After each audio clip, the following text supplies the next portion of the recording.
प्रणाम दोस्तों, मैं मयूरी नंदा अपने चैनल में आपका स्वागत करती हूँ।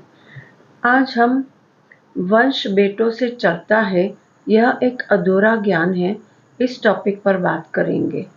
स्वयं शून्य कुछ नहीं कर सकता। सृजनात्मकता के लिए शून्य को प्रकृति की आवश्यकता होती है और प्रकृति का सबसे गहरा स्वरूप है स्त्री तत्व। पुरुष बीज दे सकता है, लेकिन बीज स्वयं वृक्ष नहीं बनता।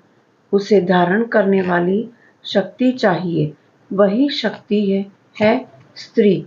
इसीलिए सनातन में शक्ति को सर्वोच्च कहा गया। चेतना भी तब तक पूर्ण नहीं होती जब तक उसमें शक्ति का संचार ना हो।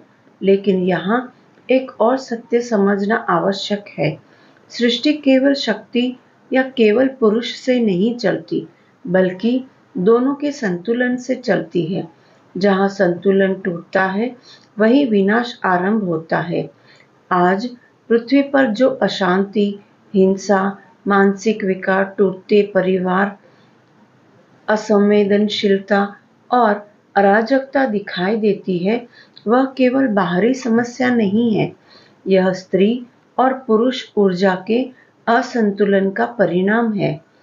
जब समाज केवल अधिकार को महत्व देता है और संवेदना को कमजोरी समझने लगता है, जब शक्ति का सम्मान समाप्त होने लगता है, तब सभ्यता भीतर से खोखली होने लगती है।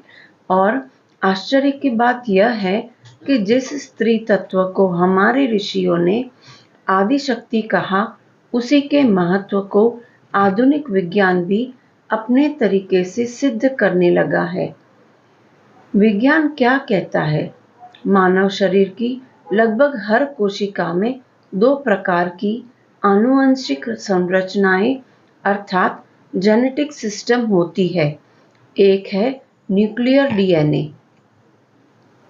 यह डीएनए माता और पिता दोनों से मिलता है, यानी बच्चे का सामान्य शरीर, रंग, कद, चेहरे की संरचना आदि दोनों की आनुवंशिक जानकारी से बनता है।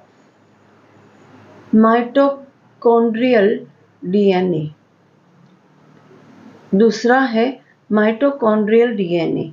यह डीएनए केवल मां से मिलता है। यही से विज्ञान एक बहुत गहरा सत्य बताता है। माइटोकॉन्ड्रिया क्या है? माइटोकॉन्ड्रिया क्या है?